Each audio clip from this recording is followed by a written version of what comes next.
Malasin, pagbugnot ko, mauutod ang paray.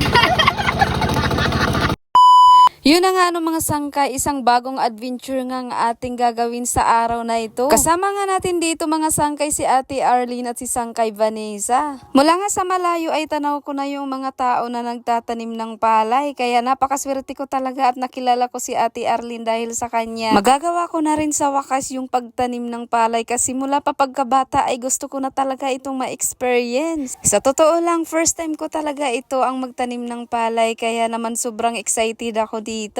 Nakakatawa rin pagmasdan yung mga kaibigan ko dahil sila talaga yung bihasa sa pagtatanim ng palay. Buti na lang din talaga at wala silang ginagawa kaya sila yung isinama ko dito kina Ate Arlene sa Barangay Bangon. Nung una mga sangkay, inaamin ko na natatakot ako na lumusong sa putikan dahil nga baka may linta. Pero sa nakikita ko sa mga tao mukhang wala naman kaya tinanggal ko na yung buta ko at na-amaze din ako kay kuya na nagtatraktor kaya ako sinubukan ko rin. Sana kayanin ko.